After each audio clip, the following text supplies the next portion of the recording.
Hello friend, welcome to channel knowledge of pharmacy. तो आज हम डी फॉर्म फर्स्ट ईयर का बायोकेमिस्ट्री एंड क्लिनिकल पैथोलॉजी का एक टॉपिक जो कि इंट्रोडक्शन टू बायोकेमिस्ट्री आज कवर करते हैं, ठीक। और इसी के साथ हम शुरुआत भी करते हैं बायोकेमिस्ट्री का। तो इसमें जो है हम देखते हैं इंट्रोडक्शन ऑफ बायोकेमिस्ट्री। तो बायो का मतलब होता है जीव या जैव, रसायन, केमिस्ट्री का मतलब रसायन, और रसायन का परिचय, इंट्रोडक्शन का मतलब होता है परिचय, ठीक। तो सबसे पहले हम बायोकेमिस्ट्री को देखते हैं। बायोकेमिस्ट्री दो शब्दों से मिलकर बनी है, एक तो बायो प्लस केमिस्ट्री, ठीक, और इक्वल टू बायोकेमिस्ट्री। तो बायो का मतलब होता है जीव और केमिस्ट्री का मतलब होता है रसायन, ठीक। तो ये ऐसी साइंस है, ऐसी साइंस डील है जिसमें हम क्लिनिकल नेचर, यानी बायोकेमिस्ट्री बेसिक साइंस होती है जिसमें deal of chemistry in nature.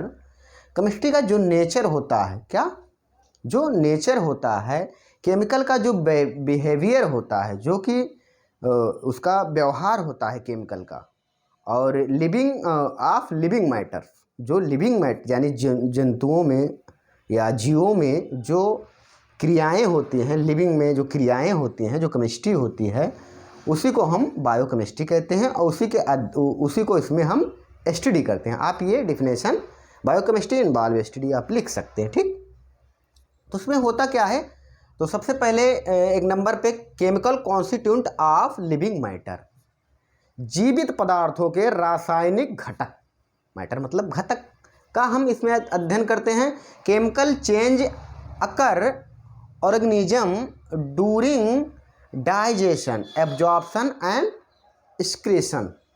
इसमें केमिकल जो चेंज होते हैं ड्यूरिंग, किस में, जैसे एब्जॉर्प्शन हो रहा है, यानी जो हमारे बॉडी में जो या जंतुओं के बॉडी में जो क्रियाएं होती हैं, जैसे कि एब्जॉर्प्शन या डाइजेशन, जो वो खाना लेते हैं, खाना कैसे पचता है, तमाम प्रकार के एंजाइम, जैसे सलाइवा, खाना हम एंटर करते हैं सलाइवा से ही हमारे क्या कहते हैं सब शुरू हो जाते हैं कि वो क्या कहते हैं बायोकेमिकल्स, ये सब सारी चीज़ें ये इसमें हम देखते हैं, ठीक। और उसके बाद तीसरा chemical change during growth and multiplication the organism, जो भी ऑर्गेनिज्म है, लिविंग थिंग्स हैं, उनके ग्रोथ को, यानी उनमें जो ग्रोथ हो रहा है, जो भी उनमें मल्टीप्लिकेशन हो रहा है, यानी एक से कई बन रहे हैं, ये सब सारी चीज़ों का जो है जो चेंज होता है वो भी इसमें हम देखते हैं, ठीक। ट्रांसफॉर्मेशन चौथा of the one chemical constituent other chemical constituent. इसमें क्या करेंगे हम, जो ट्रांसफॉर्मेशन हो रहा है, संरचना के रूप में जो परिवर्तन हो रहा है, इनके द्वारा इसको देखते हैं, ठीक, बायो केमिकल कॉन्स्टिट्यूएंट के द्वारा। और आखिरी जो है एनर्जी चेंज इन्वॉल्व ट्रांसफॉर्मेशन, ऊर्जा का जो परिवर्तन होता है, जैसे वो भी किसके कारण होता है लिविंग ऑर्गेनिज्म में, यही बायोकेमिस्ट्री, यानी इसी के कारण होता है, ठीक। अब स्कोप ऑफ बायोकेमिस्ट्री, इसका स्कोप कहाँ, बायोकेमिस्ट्री का स्कोप कहाँ है, यानी कहाँ पे इसका स्कोप है। तो biochemistry deal chemical nature, structure, function, biomolecule, यानी फंक्शन बायोमॉलिक्यूल में इसका कि जो फंक्शन है उसमें इसका यूज है, जैसे कि carbohydrate, protein, lipid, nucleic acid, ETC, ये सब क्या है, बायोमॉलिक्यूल हैं, बायोकेमिकल की स्टडी, ठीक, ये आप कह सकते हैं, ठीक। या फिर बायोमॉलिक्यूल, मेटाबॉलिज्म, ऑर्गेनिज्म, आल्सो क्या कहते हैं, biochemistry related for abnormality, metabolism, relationship with various disease, क्योंकि अगर बीमारियों का पता लगाने का बहुत सारी चीज़ें हैं जो हेल्प करती हैं। Correct of disorder in dietary से जो डिसऑर्डर है, या फिर मॉडिफिकेशन भी करते हैं इसमें, या फिर एलिमिनेशन के लिए जो एंजाइम हैं, एस्टिमेशन के लिए जो भी एंजाइम है, जिन एंजाइमों से, ये सब सारी चीज़ें इसमें आप लिख सकते हैं अपने आप से स्कोप क्या है। लेकिन स्ट्रक्चर, फंक्शन, कार्बोहाइड्रेट, प्रोटीन, क्योंकि मैंने बहुत छोटा सा डिफिनेशन लिखा है, आप अगर इतना ही कवर कर लेते हैं तो आपके लिए पर्याप्त है। तो function of carbohydrate, protein, lipid, nucleic acid, ETC, ठीक। और ब्रांच, इसको किन किन ब्रांचों में इसका स्कोप है, तो मेडिसिन में है और माइक्रोबायोलॉजी में है और एग्रीकल्चर etc, एग्रीकल्चर में भी इसका यूज है, फार्मेसी में भी इसका यूज है, ये मैं भूल गया, फार्मेसी में भी इसका यूज है, ठीक, यूज ऑफ फार्मेसी, ठीक। और अब हम देखेंगे बायोमॉलिक्यूल क्या होते हैं। तो biomolecule organic molecule present living system, हर लिविंग सिस्टम में ये प्रेजेंट होते हैं, ये ऑर्गेनिक मॉलिक्यूल होते हैं। जैसे कि बायोमॉलिक्यूल्स आप देखे होंगे EH एंड O, ये क्या है बायोमॉलिक्यूल, इनको क्लासिफाई किया गया है, दो भागों में इनको बांटा गया है, एक माइक्रोमॉलिक्यूल और एक मैक्रोमॉलिक्यूल और माइक्रोमॉलिक्यूल। तो मैक्रो और माइक्रो को हम समझते हैं, ठीक। जो मैक्रो होता है, मैक्रो का मतलब बड़ा, माइक्रो का मतलब सूक्ष्म। तो मैक्रो आर ये इसका जो है लार्ज कॉम्प्लेक्स इन और ये organic molecule, in organic molecule का लार्ज कॉम्प्लेक्स होता है, ठीक, या इसकी आणविक भार जो होते हैं जटिल होते हैं, इनका स्ट्रक्चर जो है हाई मॉलिक्यूलर वेट होते हैं, ठीक। ये आप लिख सकते हैं इंपॉर्टेंट, जैसे nucleic acid, carbohydrate, protein etc, ये सब सारी लिपिड, ठीक। और एक चीज़ और, इसमें जो है ये जो है सिमिलर बिल्डिंग ब्लॉक होते हैं और ये मोनोमर्स, यानी मोनोमर्स कहते, ये मोनोमर्स और ये जो है मॉलिक्यूल होते हैं जिसको हम बायोपॉलिम भी बोल सकते हैं। ये आप लिख लीजिएगा, अगर पता होगा तो पढ़ लीजिएगा, ठीक है, बुक से। अब माइक्रो का मतलब होता है सूक्ष्म अणु, तो सूक्ष्म अणु, इस सूक्ष्म अणु में हम देखते हैं ये जो है इसका जो है ये आप लिख सकते हैं सिंपल और similar organic molecule low molecular weight, इनका मॉलिक्यूलर वेट उसका मैक्रो है तो उसका ज़्यादा था, इनका लो होता है, ठीक। और ये मोनोमर जो होते हैं ये सब यूनिट होते हैं, ये आप लिख सकते हैं। अब फील्ड ऑफ बायोकेमिस्ट्री, बायोकेमिस्ट्री का किन फील्ड में जो है महत्व है, ठीक। सूक्ष्म रसायन का क्षेत्र हम देखेंगे तो वेरियस फील्ड है इसकी, जैसे आप देखेंगे तो एंजाइमनोलॉजी क्या होती है, स्टडी ऑफ एंजाइम, इसमें हम एंजाइम की स्टडी करते हैं कि बायोलॉजिकल एंजाइम क्या होते हैं, बायोलॉजिकल कैटलिस्ट होते हैं, responsible for rate of reaction के लिए रिस्पांसिबल होते हैं। तो इसमें जो है क्या कैटालिस्ट है, ये सब सारी चीज़ें का हम इसमें स्टडी करते हैं। और दूसरा जो है बायो इंजेनेटिक्स, ये क्या होते हैं, बायो इंजेनेटिक्स, ये भी ट्रांसफॉर्मेशन यूज ऑफ एनर्जी का जो ऑर्गेनिज्म में जो भी ट्रांसफॉर्मेशन होता है लिविंग ऑर्गेनिज्म में, जैसे carbohydrate, lipid and present food जो भी होते हैं यूटिलाइज, जो वेरियस मेटाबॉलिज एक्टिविटी के कारण हो रहे हैं, इन सब का हम इसमें एटीपी का एटीपी कितनी लॉस होती है, ये सब सारी चीज़ें इसमें अध्ययन करते हैं। मॉलिक्यूलर बायोलॉजी, ये सब सारी चीज़ें आपने इंटर में पढ़ी होगी। मॉलिक्यूलर बायोलॉजी क्या होते हैं, ये क्या कहते हैं न्यूक्लिक एसिड, यानी स्टडीज़ में हम nucleic acid DNA and RNA का ये प्रोटीन सिंथेसिस में जो होते हैं क्लोजली रिलेटेड फॉर जीन्स, जो जीन्स को क्लोजली रिलेटेड होते हैं उसका हम इसमें अध्ययन करते हैं। और क्लिनिकल बायोकेमिस्ट्री जो कि हम लोगों के लिए इम्पोर्टेंट है, तो इसके जो है क्लिनिकल बायोकेमिस्ट्री जो है, ये biochemistry involve variety of investigation के लिए हम इसको, या इन्वेस्टिगेशन में, डायग्नोस्टिक में वेरियस, मैंने आपसे पहले बताया वेरियस डिजीज़ में हम यूज करते हैं। तो सबसे पहले आपको सेल इसमें पढ़ना है। सेल क्या हो, सेल को पढ़ना है। सेल आर बेसिक यूनिट होता है। सेल क्या कहते हैं, organism made for different tissue are built of cell. तो cell tissue various organism, remember similar structure like nucleic, cytoplasm, cell division, essential से सारी चीज़ें सेल के बारे में आप पहले से ही जानते होंगे। और सेल जो है, सेल ऑर्गेनिज्म की जो है बेसिक इकाई होती है, सब सारी चीज़ें आप लिख सकते हैं। न्यूक्लियस क्या होते हैं, न्यूक्लियस कंटेंट क्रोमोसोम को ये कंटेन किए होते हैं, और क्रोमोसोम जो है DNA, di ribosome, nucleic acid, और क्या कहते हैं जेनेटिक मटेरियल, जिसमें हम ये डीएनए के मेकर होते हैं। क्या न्यूक्लियस उसका बिंद होता है, मेकर होते हैं। और दूसरा माइटोकॉन्ड्रिया क्या होता है, जो एसिट्रिक एसिड की साइकिल जिसमें चलती है, ये ऑक्सीडेस फास्फोरिलाइजेशन इसमें जो है, फास्फोरिलाइजेशन इसमें होता है। आपने ये सब पढ़ा होगा, पढ़ते आ रहे हैं कक्षा 8 से हाई स्कूल इंटर में, ठीक। यही सब सारी चीज़ें। और ये जो है मेकर किसके होते हैं, ग्लूटामिक डिहाइड्रोजिनेसिस के, ठीक। ये साइकिल चलता है। राइबोसोम क्या होते हैं, राइबोसोम प्रोटीन का संश्लेषण करते हैं, आपने पढ़ा होगा। ये जो है हाई कांटेक्ट ऑफ आरएनए यानी राइबो न्यूक्लिक एसिड होते हैं, ठीक। और राइबो न्यूक्लिक एसिड का जो है ये मेकर होते हैं।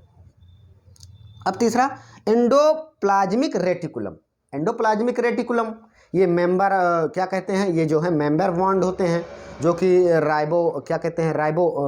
राइबोसोम संश्लेषण और प्रोटीन संश्लेषण में, ये ER संश्लेषण में हेल्प करते हैं। और ये इन्वॉल्व होते हैं संश्लेषण वेरियस लिपिड में। और glucose phosphate and endoplasmic maker होते हैं ये ग्लूकोज फास्फेट के, ये आप लिख सकते हैं।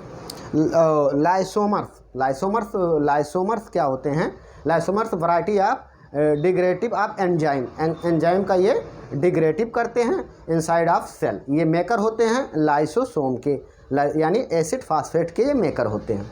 प्लाज्मा मेम्ब्रेन, इसके बाद क्या है, प्लाज्मा मेम्ब्रेन भी आप जानते होंगे। ये क्या है, ये जो है इंटरसेलुलर सॉर्टिंग ऑफ प्रोटीन, ठीक। और ये ग्लाइकोलेशन जो है, ये जो है मेकर होते हैं ग्लाइकोसाइडेस ट्रांसफरेज के, ठीक। उसके बाद में है पेरोक्सीसोम्स, ये क्या होते हैं, ये भी क्या कहते हैं, डिग्रेडेशन करते हैं फैटी एसिड का, अमीनो एसिड का, और प्रोड्यूस करते हैं हाइड्रोजन पेरोक्साइड को ये कम करते हैं, यानी।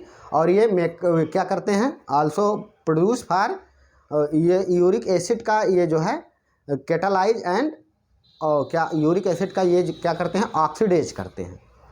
और साइटोस्केलेटल क्या होते हैं, ये भी क्या कहते हैं, मेड फॉर माइक्रोट्यूबुलर्स, यानी सूक्ष्म नलिकाएं होती हैं, जो कि माइक्रोफिलामेंट एंड इंट्रासेलुलर फिलामेंट, यानी मध्यवर्ती फिलामेंट, ये cytoskeletal has been specific maker होते हैं इसके, ठीक। और आखिरी और अंतिम साइटोसेल क्या होते हैं, ये कंटेन एंजाइम को क्या कहते हैं, एंजाइम को कंटेन करते हैं, और ग्लाइकोलाइसिस एंड फैटी एसिड संश्लेषण में ये हेल्प करते हैं। एंजाइम लैक्टोज डिहाइड्रेनेज, ये दी मेकर ऑफ साइटोन्स के ये मेकर होते हैं। तो आई रिपीट, एक बार मैं और बता रहा हूँ, जैसे न्यूक्लियस ये क्या होते हैं, ये कंटेन किए होते हैं क्रोमोसोम को, और मेकर होते हैं DNA के, ठीक।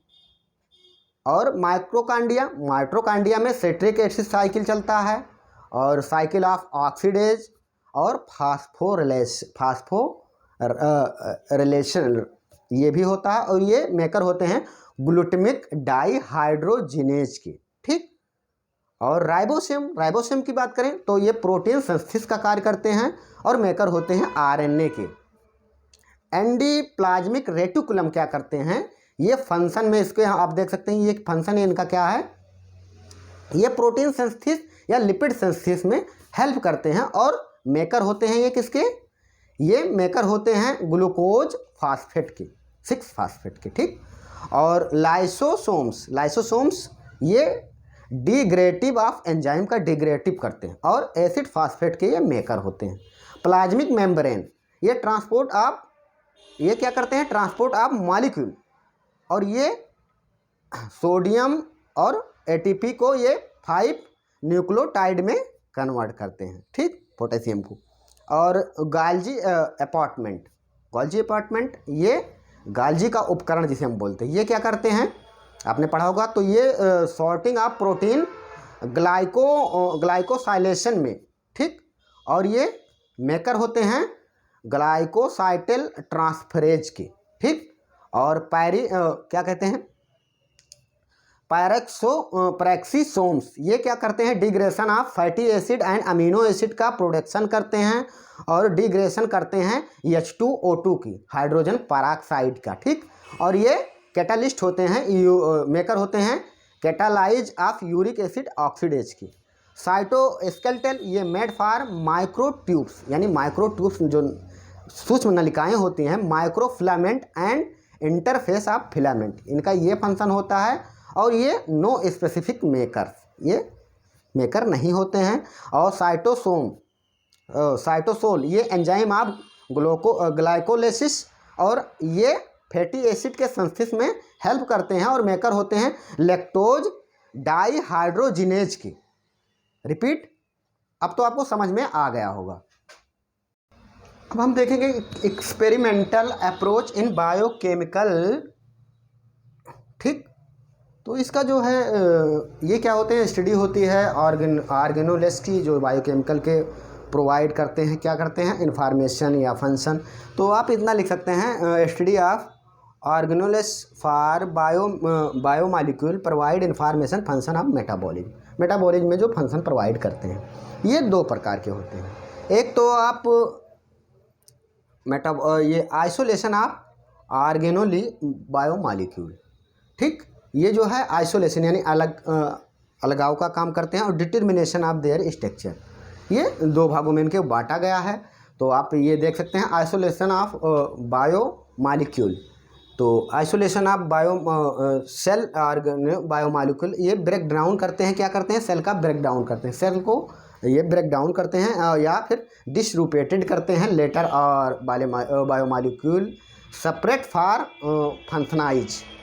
टू प्रोसेस इसमें इन्वॉल्व होती हैं जो सेप्रेस करती हैं, यानी अलगाव करती हैं, ब्रेक डाउन करती हैं। एक तो होमोजीनेशन यानी समरूपीकरण, और दूसरा सेंट्रीफ्यूजेशन। तो सेंट्रीफ्यूजेशन क्या होता है, यानी जो घुमाव में होता है, ठीक। अब आप इसको बहुत ज़्यादा इंपॉर्टेंट नहीं है, बट आप चाहें तो किताब से पढ़ लीजिएगा। तो ये सब सारी चीज़ें हैं। और दूसरा है डिटर्मिनेशन ऑफ स्ट्रक्चर, क्या करती हैं ये जो डिटर्मिनाइज करते हैं स्ट्रक्चर को, जैसे कि स्ट्रक्चर ऑफ बायोमॉलिक्यूल आइसोलेट यानी अलगाववाद को इन दी वेरियस टेक्निक, जो भी टेक्निक है एक्सपेरिमेंट में जो हम यूज करते हैं। तो इसमें जो है क्या है, एलिमेंटल एनालिसिस मौलिक जो विश्लेषण होता है वो देखते हैं, या फिर